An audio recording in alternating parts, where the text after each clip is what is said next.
Our speaker is Dr. Raymond Neutra, which we're really excited to hear from him. He's the youngest son of Richard Neutra. He's a physician and an environmental epidemiologist. He was influenced by his father and also his older brother, who's also an architect, in their interest in the impact of the environment on health and welfare.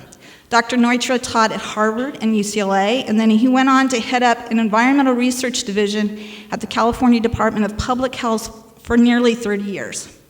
Raymond Neutra is well acquainted with Ojai. I think he's got lots of friends in the audience today. He considers his time as a student and later a board member of the Besant Hill School in Upper Ojai formative. He developed a scholarly documentation to justify naming as a National Historic Landmark the Live, Work, Studio, and Residences in Los Angeles that his father first designed in 1932 and was partially redesigned by his father and his brother Dion in 1963 after a fire. As a result of his research, Dr. Neutra has written a Kindle book called Cheap and Thin, Neutra and Frank Lloyd Wright, and he developed this lecture about the movable devices that allow indoor-outdoor living and the philosophical basis for the commitment to nature and indoor-outdoor living. It's my pleasure now to introduce you all to Raymond Neutra.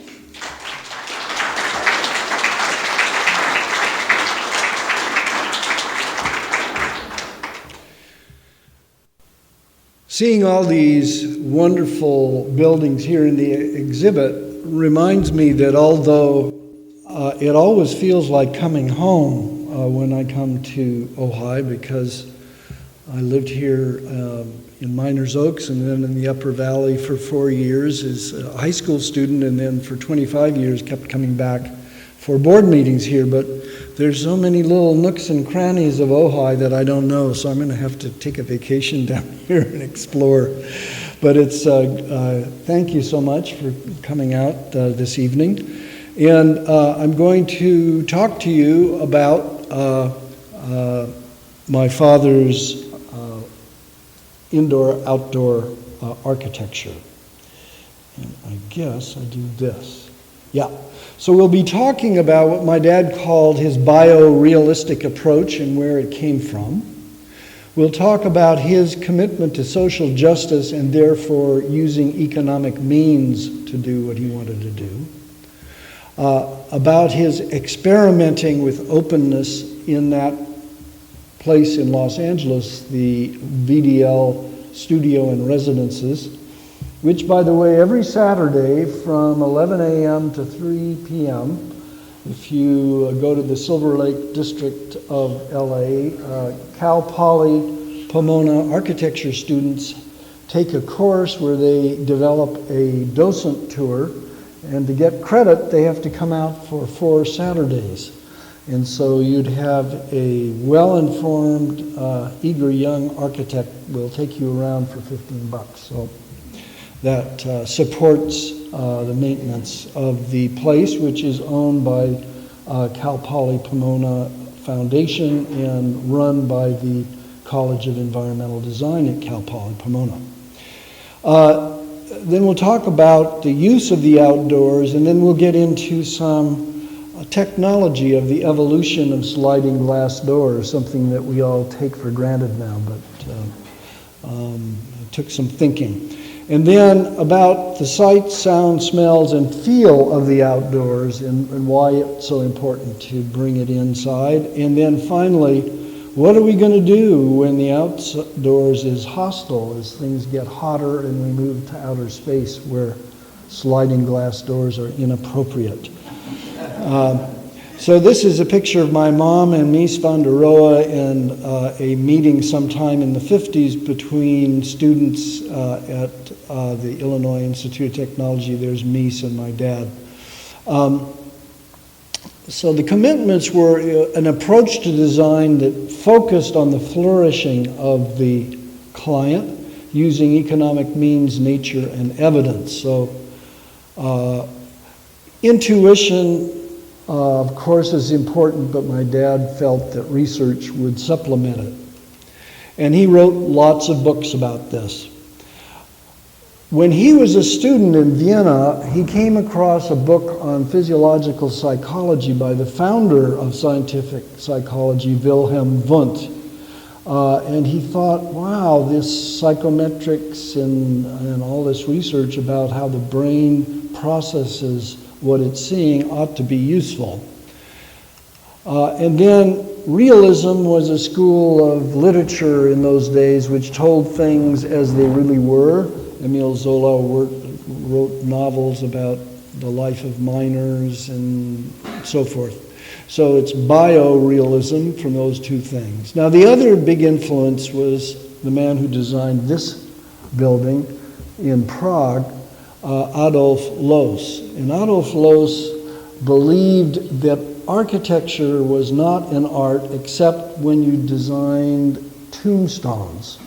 But it was a profession with a responsibility to the client, and he also felt that it was time to get rid of ornamentation, and he wrote a book, he wrote an article, Ornamentation and Crime, saying that ornamentation was a little bit like tattooing, and that someone who is tattooed either already had murdered somebody or was about to. Here he is, and he had been in the United States in the 1890s and was impressed by the new Americans, the people who were cutting each other's throat back in Europe but were getting along here and were ready to start doing new things. He thought that my father should meet Louis Sullivan, and my father had discovered Frank Lloyd Wright and he wanted to work with Frank Lloyd Wright. But he also was an admirer of Henry Ford, and he wanted to report, my father did, on American know-how, skyscrapers, industrial building. He did meet Louis Sullivan, whose book, The Kindergarten Chats, he was trying to get published for Sullivan in Europe. And at Sullivan's funeral, he finally came face to face with Frank Lloyd Wright, who he'd been corresponding with since about 1922, trying to get work with Wright in Japan as Wright was working on the Imperial Hotel. Here is Louis Sullivan's Form Follows Function Carson Peary Scott department store. And here is my dad with Frank Lloyd Wright and his former boss, Eric Mendelsohn, he came for a visit to Taliesin while my father and mother were living there, and my father was working with Wright. And Wright didn't speak German and Mendelsohn didn't speak English, so he was translating for them, and the people who did speak both languages were biting their tongues because both men were pretty acerbic, and as they talked to each other, my dad was pulling the thorns out of the conversation, and so after that, Wright and Mendelsohn were the greatest of friends. And this is the Frank Lloyd Wright that my father was enthusiastic about. This is Wright in 1902, and this is Wright in 1908. And you see that Wright is exploding the box. He's using overhangs to shade. They're reaching out into nature. And this was the prairie-style phase of Wright that was deeply influential to my dad. But as I said, my father, along with many other Europeans of that generation of the 20s, were fascinated by Henry Ford, who, with industrialization, had made it possible for the common guy to have an automobile. And if you could do this with automobiles, my father thought, why couldn't you do it for housing and schools and hospitals and clinics and libraries, what he called architecture of social concern. And he was focusing on this clientele, the people who architects had never paid attention to. So in 1926, just a mere 3 years after he got here, he published this book, How America Builds, which was talking about things that were possible in the United States that were not yet being done in Europe. And somewhat to his surprise, it became kind of a bestseller that in South America, in Europe, and even Russia, where they retranslated it into a Russian version, this was widely read because this stuff was very exotic to the Europeans. Now, my dad was trying to avoid the conspicuous consumption of space, materials, craftsmanship, and historic reference. So this, of course, is the castle of Neuschwanstein, after which the Disney castle is modeled. And it looks like maybe it came from 1400, but it was really built in 1870. And so it exemplifies everything that my father didn't want to do. And he also didn't want to do what was happening in Victorian and Edwardian houses, where the beauty of the place was stuff that you bought. And so he filled up that space. He wanted to have an aesthetic which relied more on nearby and borrowed landscapes. That was going to be the decoration. It was going to come in for free. So in 1929, he completed this building for a health food doctor, Philip Lovell, and his wife, and it was supposed to be, and it advertised and was, a house and open-air school in one. Leah Lovell had been trained in New York by somebody who'd been trained by John Dewey, and her idea of what education was not little kids sitting in rows at little fixed desks, but rather that they were going to be running all over this hillside, weaving baskets, throwing pots, and acting out little plays, and in a very active, engaged kind of education. And this was what the building looked like when it was completed in December of 1929. There were 10,000 people that came to see this strange moon architecture. By this time, Frank Lloyd Wright, who had been, there was a friendly, this is in Griffith Park. The Lovell Health House is what it was called. Special kind of glass that let in UV rays so that you wouldn't get rickets. There were sleeping porches, so you would sleep outside. There was a non-chlorinated pool supported underneath the house. There was supposed to be a slide from up at the pool level down to this level so that the kids could slide down, but that didn't get built. But you can see that there's a little pool there. And a few years ago, I discovered that 92-year-old Hap Lovell, the youngest son of Philip Lovell, was still alive and had home movies about the kids doing all this thing in the school, which has been kind of forgotten by the historians. So Frank Lloyd Wright got wind that my father was doing this building, and particularly in 1932, when my father was included in a show at the Museum of Modern Art, he was very grumpy that this young guy that had been his apprentice and now really had only built 2 buildings was going to be included in this show. And he wrote to Henry Russell Hitchcock that Neutra's work was cheap and thin. And he didn't mean it in a nice way. So I've written this Kindle book. It's yours for $3 at Amazon if you want. And it's a Kindle book because it has about 90 color illustrations in it, which is, soon it will be available in hard copy, but it'll cost you about $60 or $70 to get that. But what I did was follow the 40-year correspondence between my parents and Frank Lloyd Wright, and then think a little bit about what it means to be influenced by somebody. I think my father was deeply influenced by Wright, as was Rudolf Schindler and several other people. It really, I think of California Modern as a variant of Frank Lloyd Wright, basically. But it's light and it's economical, not massive the way Frank Lloyd Wright is. So my father then began a series of experiments. This was a house built out of metal panels that originally had been used as temporary landing strips for the Navy. And here is that house, 1935. This is a plywood and steel house of 1936. What's the name of that house? This one here, That you mentioned just now.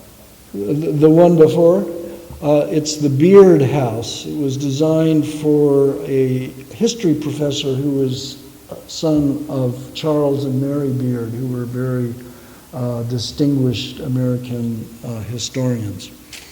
And this one was a spec house that Maynard Linden, who appears over here as the designer of that beautiful little school in Miners Oaks,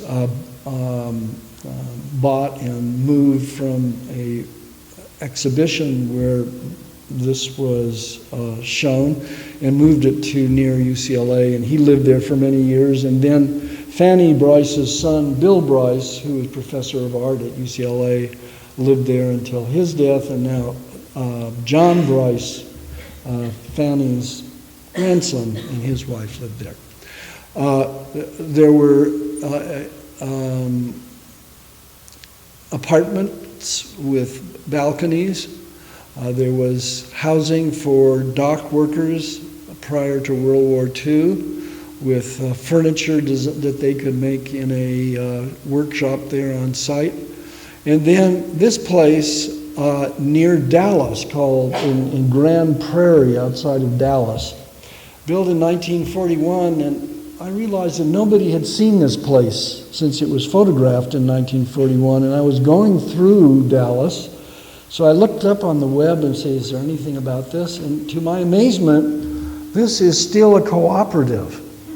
The workers, of course, had no equity, but they had pretty good income. And so the government that built this community for the people that were building airplanes in Dallas said, look, what we'll do is we'll set up a cooperative, and people will steadily buy into it, and then they will be able to eventually own these houses, but they can never sell it and they can never speculate on it. So if they sell it, it will be the original price plus the cost of living. So this nowadays, and then it was prefabricated. So they had a race day one, and at minute 59, this nice lady took a bath in the house to show it. This was also in Life magazine. And here it is now. For I think a fee of $400 a month, they get their electricity and access to the Central Park and a clubhouse. And it's now the grandchildren of the original workers, for the most part, that are living there, but there's a few judges and other people. Then my dad proposed to design a prefabricated ring plan school, very much influenced by what Leah Lovell had told him about education. And the idea was that there would be sliding glass doors that would open out into these gardens, and the kids would run to and fro for that. And then he designed, what's that? Well, finally in 1961, there was a school built like this, but not prefabricated, in Lemoore, California. It was a Navy Air Force base, and it's multiple times won awards for educational quality, which is an interesting story in itself. And he even designed an aluminum bus for Philip Johnson's father, who was a big aluminum magnate. You skipped over the furniture. The furniture, there's that same piece of furniture that I mentioned before that the dock workers were supposed to build for themselves. Now you can get one for $800 for this school furniture company in Germany that is selling a line of Neutra designed furniture. Actually, I'll say a little bit more about that. I had a chance to go to the factory, and this is a factory that started in the 1890s and has a wonderful museum about the evolution of school furniture. And they made their money because they had, back in the day of the row furniture and back in the day when you had to have an inkwell in the desk, they figured out a way that the inkwell could stay there, and at the end of the day, the custodian could flip the thing over, and the inkwell sort of leveled itself, and the guy could clean underneath there and then put it back again. They made a lot of money there, probably 1901.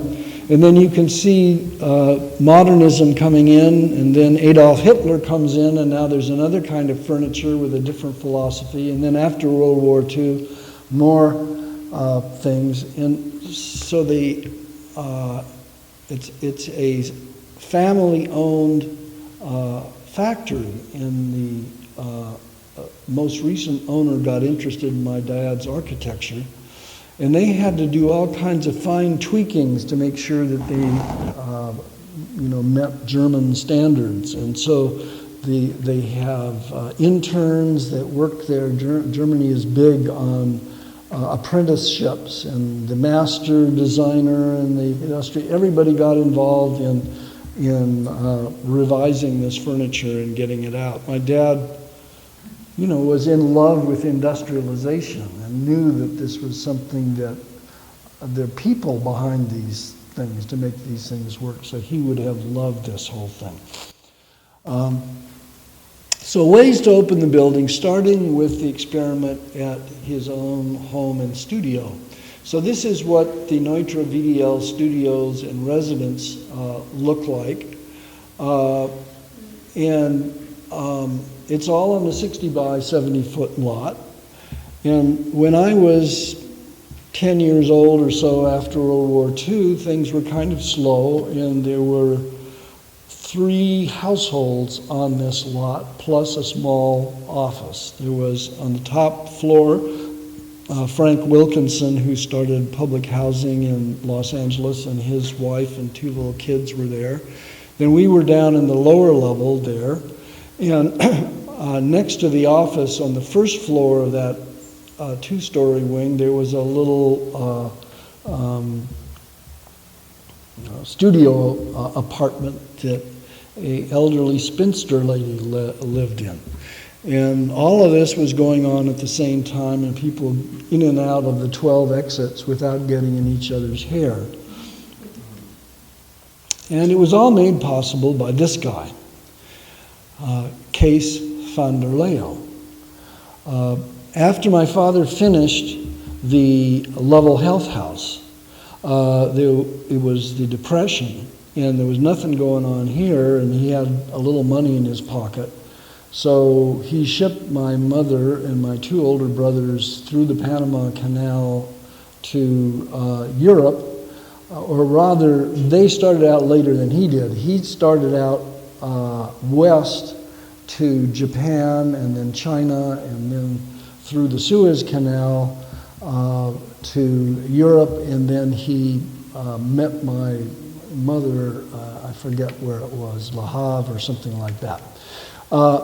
And after a while, and then he lectured in Zurich, and he lectured in Vienna, and he lectured in Stuttgart, and in Berlin. And in Berlin, Mies was in the audience and invited him to come and lecture about the health house and his ideas about prefabrication at the Bauhaus, and he did that for 2 weeks. And then he came back to Switzerland, and he got a telegram from a Mr. van der Leo saying that Mr. van der Leo was coming to Switzerland, and he very much wanted to meet my father because he had read the About America and seen pictures of the health house. And so my father assumed that Mr. van der Leo was some kind of journalist, and on the appointed day, he and my mother answered the buzzer at a friend's apartment where they were staying, and they came down, and here was this guy in a giant Packard limousine with a chauffeur. And it turned out that Mr. Vanderleo had just built the vanilla tea and coffee factory and was, in fact, a devout theosophist who is studying work life on behalf of the Dutch Theosophical Society, while his brother Koos was studying education, and they were getting ready for the apotheosis of Krishnamurti, who was going to go to a new phase, and the Theosophists were trying to get ready for this event. And so Kees Vanderleo had been responsible for a theosophical temple designed by Brinkman and van der Vlucht, who also designed this thing and designed his house and designed all kinds of little cabins where Krishnamurti and the Theosophists met at Oman. And so he was a very sophisticated, humanistic guy who was interested in what my dad was talking about, and said, you've got to come to Holland and see all the people who are doing modernistic work, which is influenced by Frank Lloyd Wright. What's that? Where is it? This is in Rotterdam, and has been, it's an adaptive reuse now as a design center.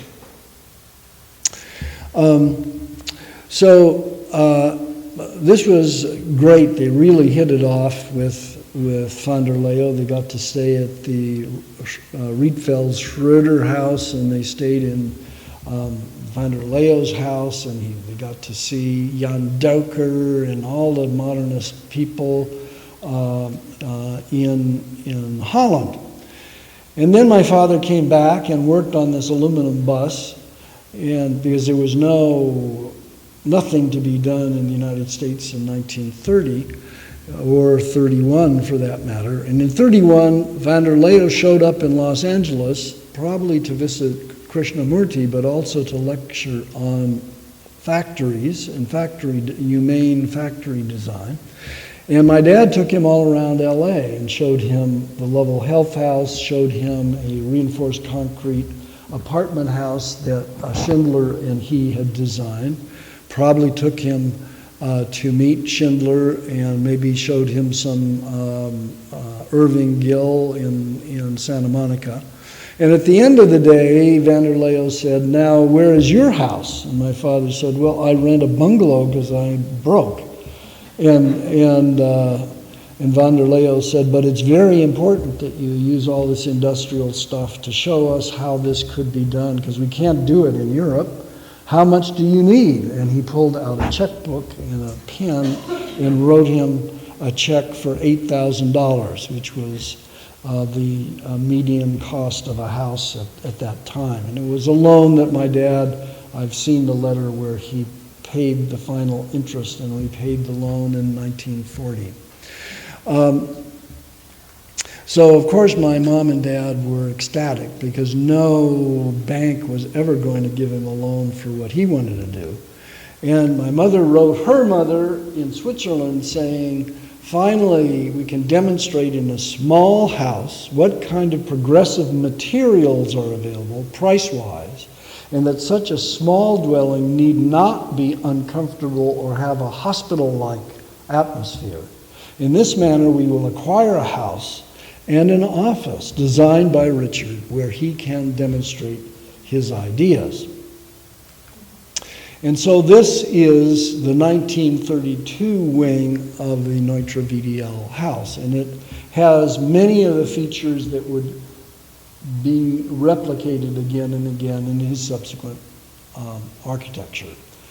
It's a two-story house because he wanted to borrow the view of Silver Lake, which was on the other side of a busy street. And he put the office and some other more functional things on the first floor. He has these write-in overhangs.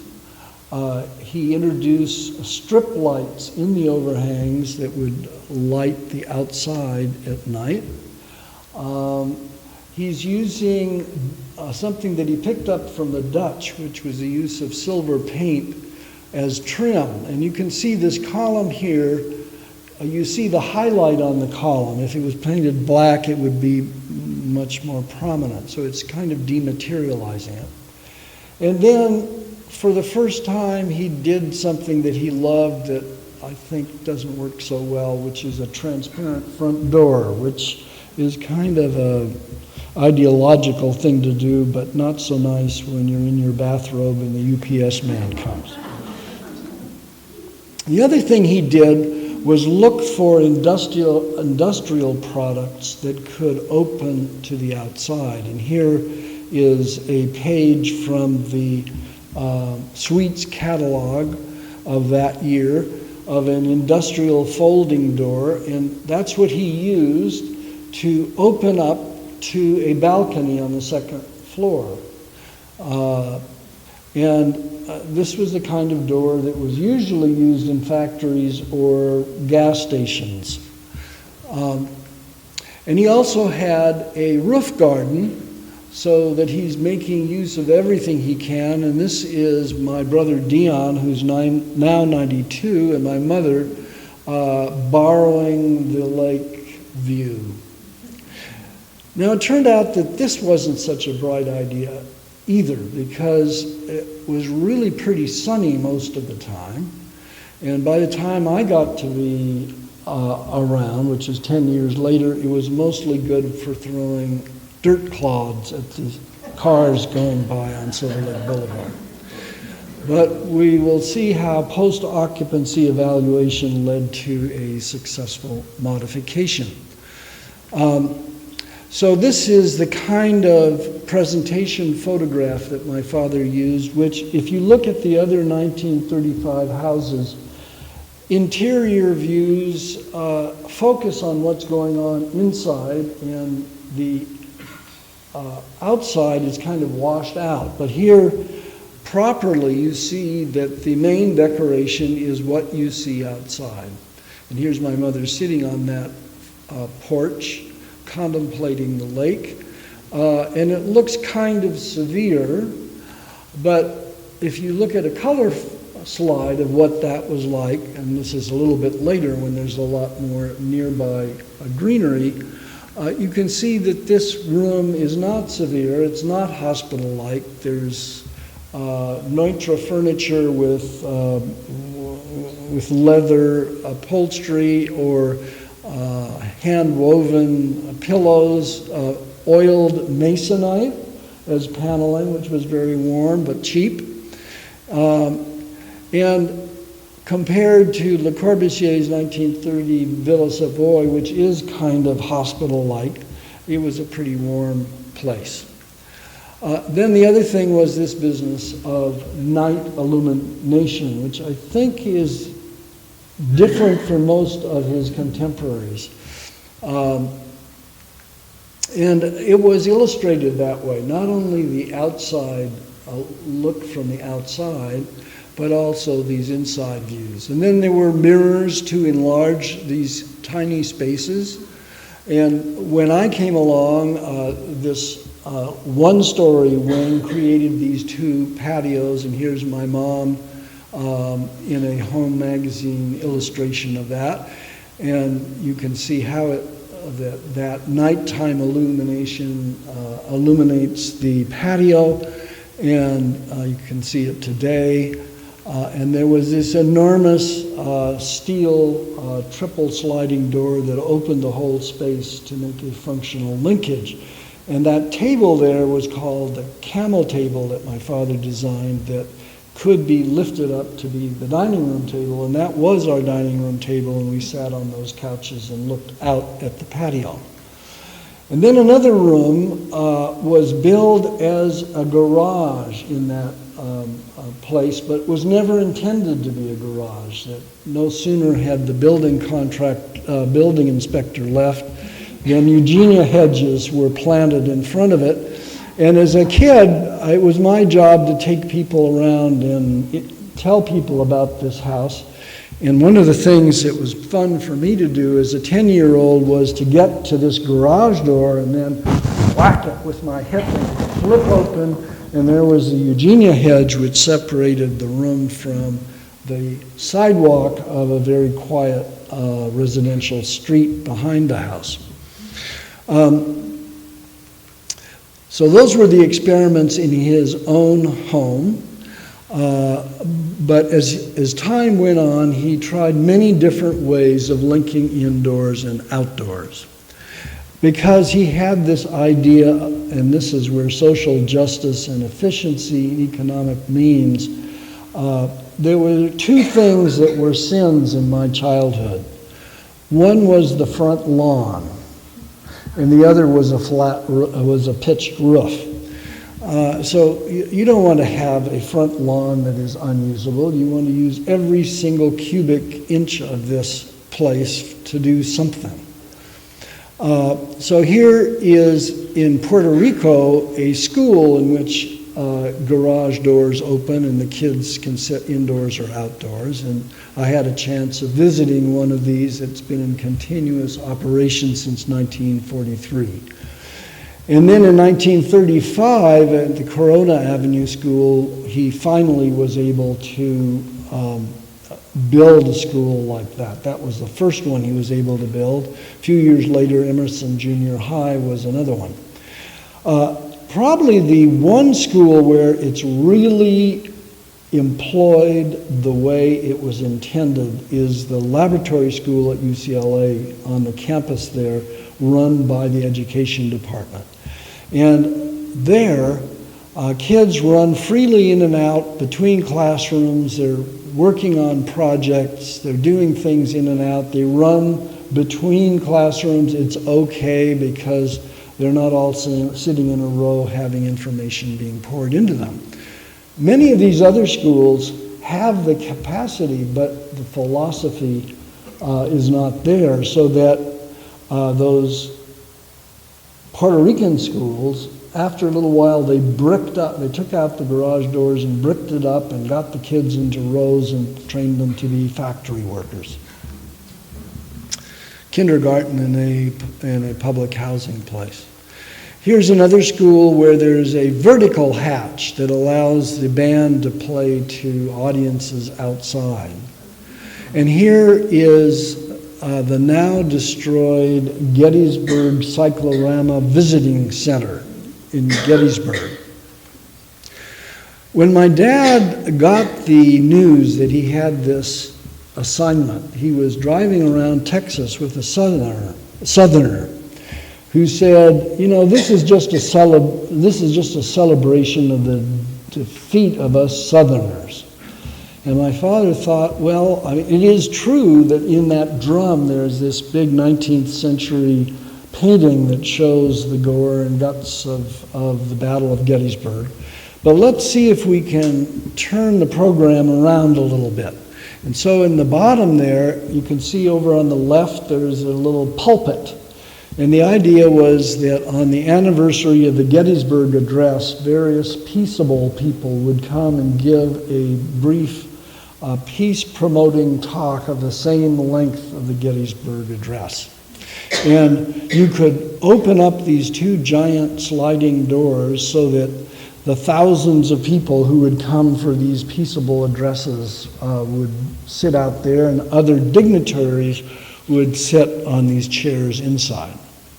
So just as it was that often the schools did not want to follow that program, this program never played out.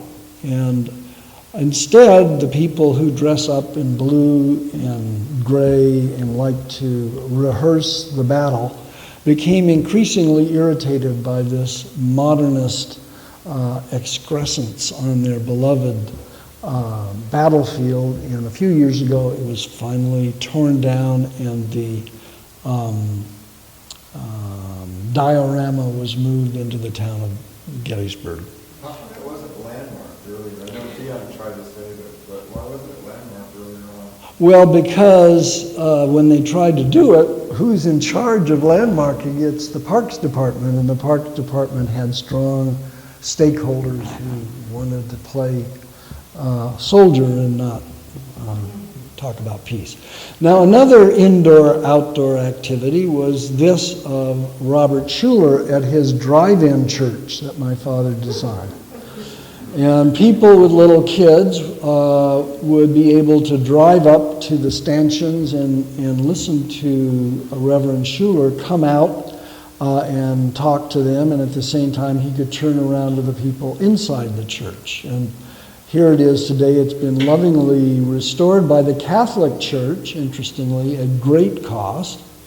And there's that big sliding glass wall with a little smaller door inside it. And here is Nancy and Benedict Friedman's house that the Botnicks lived in. And there's Benedict. These are authors that wrote Mrs. Mike. And there's Benedict by the pool with a big sliding door and their kid outside and Nancy supervising the whole thing. So how did these sliders evolve? Of course, the Japanese have sliding shoji screens. And there, the idea is that you open to near and far visions and you do zazen, but there's not much in the way of barbecues out there. And then, really, the father of indoor art, outdoor architecture is way before Gropius and way before Le Corbusier and before Mies. It's Rudolf Schindler at his little house in Kings Road in Hollywood. And these were canvas sliders, rather simple in technology. And that's where my mother and father and my brother Frank arrived in February of 1925, and they lived there. And Schindler and my father worked together for 5 years until he left on that trip in 1930. And my brother likes to point out the place that he must have been conceived in the roof baskets where people slept at this place. But then in 1923, and I just saw this for the first time last week, so this is hot off the press, this is the Pueblo Ribera apartments, which were concrete tilt-up apartments, and here are wood and glass sliding doors. You can see they open up, and you have true indoor-outdoor living in this little patio. And then, 10 years later, in 1933, in the Oliver House, you have these wonderful Schindler steel and glass sliders opening up to over that Silver Lake beyond, on the other side of the lake from where my father's house was built the year before. And these were top-hung, specially designed, Schindler designed sliders. A few years before, in 1930, Le Corbusier at the Villa Savoy had top-hung an enormous steel and glass door that was detailed by Albert Fry, who was then working with Le Corbusier, and this was run on a crank that pulled the thing open, and this is what it looks like. And when I was there last, they were going to have to get a crane to replace a crack in that thing, and it's on the second floor. In the same year, Mies in Brno designed the Tugendhat House, and like the Czech architect Fuchs, the strategy was to have the big glass window lowered down below. And it's really just a window, really, and there's the machine that chunky, lowers this thing down into the basement or opens it up. 1935, in that steel panel house that I showed you before, was my father's first use of sliders. There was a slider on one side and then a slider and a screen on the other side. It was top hung. on these kind of rollers that were with an adjustable nut to see that it was level. And these were elevator door hardware that he adapted and then had a special fabrication of the door to hang on it. And in the Miller House in 1937, you have the same mechanism again. There's a big kick plate at the bottom which lines up with the window stool of the fixed glass next to it. And here it is closed. And then in 1938, there was this apartment house near UCLA with a wooden top-hung door. This is now a co-op housing for students with that hardware. And in 1942, sliders on two sides of a big kitchen living room.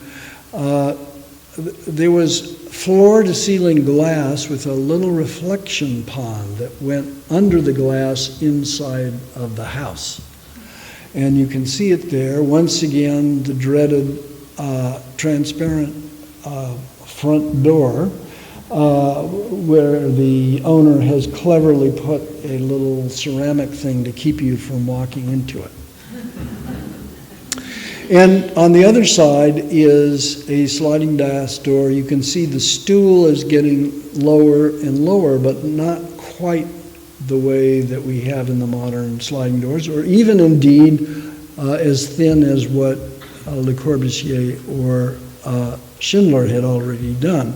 And this was supposed to be a wooden door because it was 1942 and you couldn't get steel. We were busy making planes and ships for the English. And the drawings were done by Dion Neutra, who was 16 and doing it after high school for his dad. And then after the war, we get the Kaufman Desert House, designed as a winter retreat for the same guy who had Falling Water by Frank Lloyd Wright, Edgar Kaufman. And here's a picture of the Kaufman House. And it has this spectacular set of thin sliding glass doors that meet at the corner. And I thought that this represented new technology that was possible after World War II. But going and looking more closely, I found that this was not the case. Rather, on February 19th, 1946, 2 weeks after the contract was signed, Edgar drove in from Palm Springs to see what my dad had cooked up for him. And he was grumpy because he wanted to have Herculite glass for sliding doors and meeting at the corner without any stiles at all, because he was used to having department store doors that were Herculite glass that would close. And the best that my poor dad could do for him was this, and this, and this. So it was the client that demanded these thin stiles. And it was a one-off door, and it was hung from a particular kind of hardware that was standard procedure for the first wave of case study houses that were done in 46 and 47. And one of those case study houses was done by my dad's friend, Charles and Ray Eames. And they had bottom roller doors that were industrial doors by Truxon. And so in 1946, they were doing the same thing that my dad had been advocating all along, of assembling stuff off the shelf in an artful way. So after 1946, we're moving from these doors with the big stiles at the bottom, and this is in the Neutra studio residence, and that's me doing some work with a series of photographs that Julius Schulman donated to be sold on behalf of fixing the roof at the Neutra Studio residences. And after that time, we start having these very thin style sliding glass doors made by the steel-built company or made in aluminum by the Arcadia company, who, because of my dad's relentless propaganda for sliding glass doors, gave my dad this award sometime in the 50s.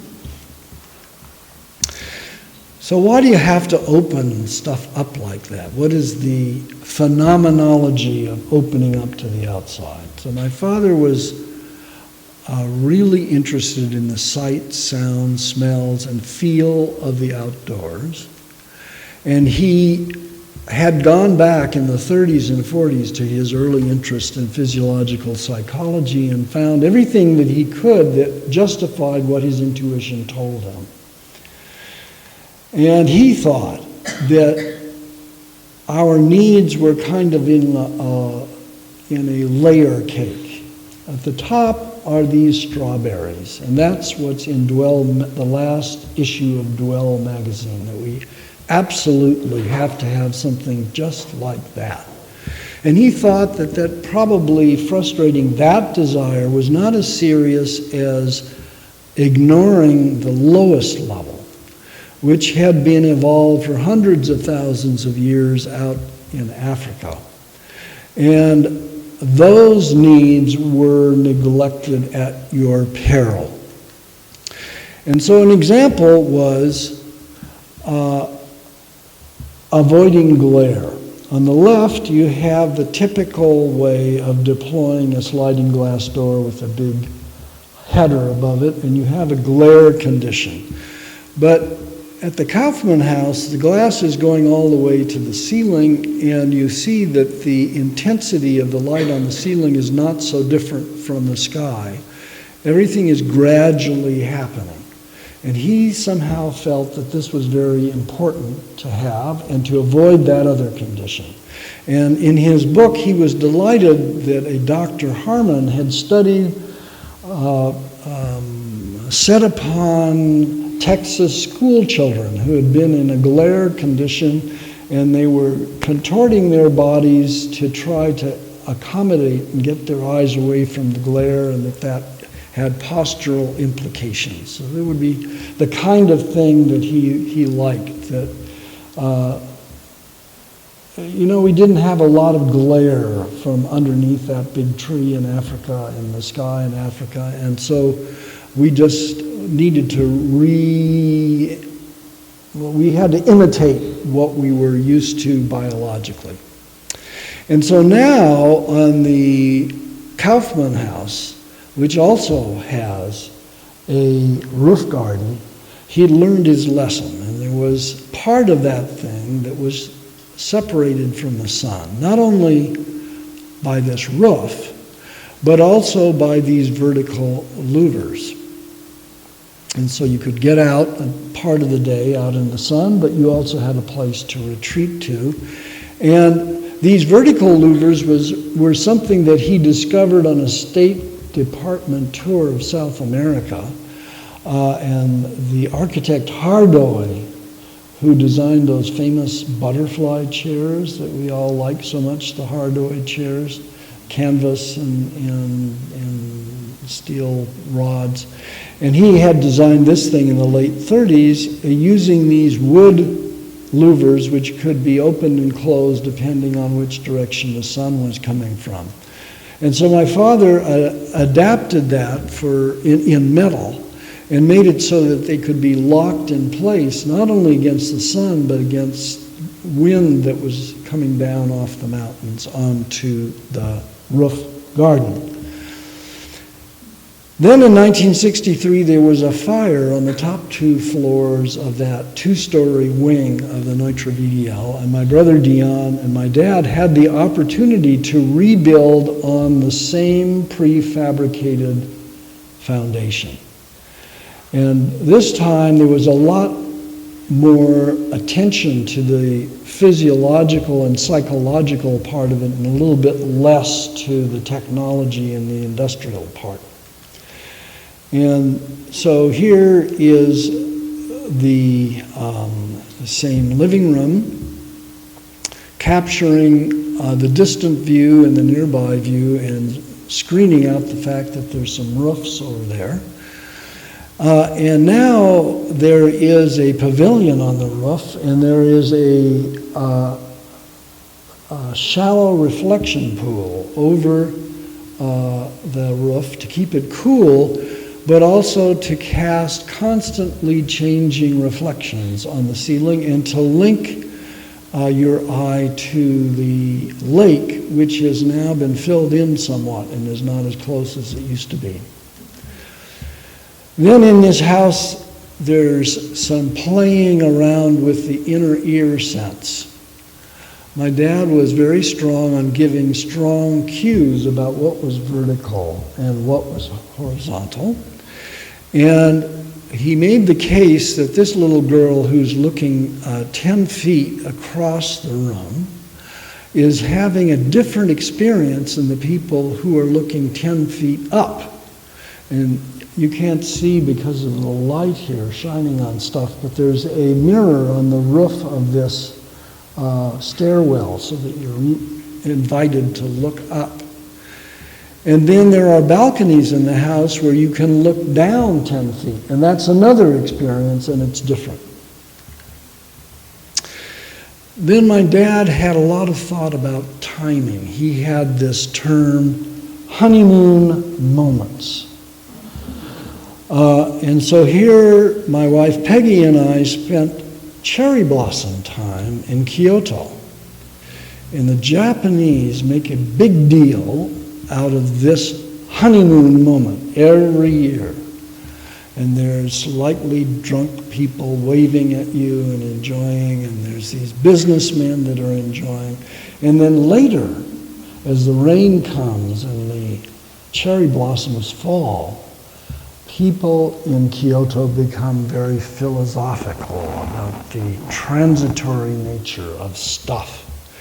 And so that culture is making a big deal out of honeymoon moments. And my father argued that this house in Switzerland that's looking down on Lago Maggiore, that has sliding glass doors, that this moment in May, as the snow is beginning to melt, is just the time that that sliding glass door is open and you smell and you see and so forth, that even though there are many parts of the year that you can't open it up, it's that honeymoon moment that's important, and that we need to have a culture that trains us like the Japanese people are trained to squeeze the most out of that juice of the honeymoon moment.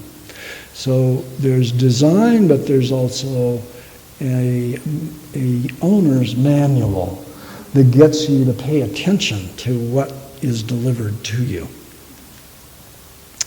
So this is all fine and good. But this is a graph, and the red and yellow band is covering what's going on in July in Saudi Arabia. And as the decades pass, the entire damn the entire damn planet will be as hot as it is in July in Saudi Arabia.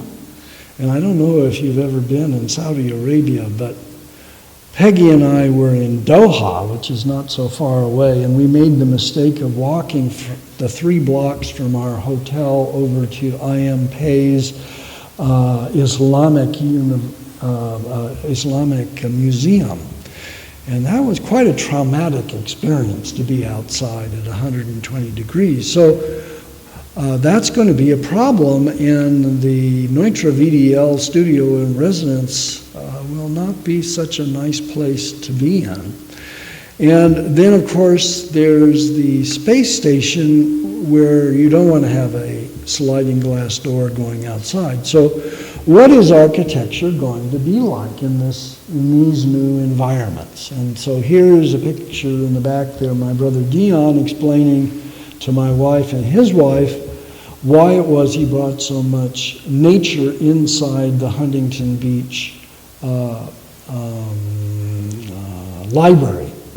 And of course, in Doha, you can go to a mall where you can even go skiing inside there. And so the Arabs have something to tell us, both in their traditional architecture and these indoor, outdoor malls that they're building that we're going to have to pay attention to. But the same needs from the plains of Africa are still going to be important for us. And so that lower layer, that biological layer of our needs is going to be paid attention to in outer space and in this new hostile environment. So we talked about the biorealistic approach and its roots. We talk about economic means and social justice, how there was experimentation at that place in Silver Lake. Using the outdoors, the evolution of sliders, sight, sounds, and smells, and what to do when the outside is hostile.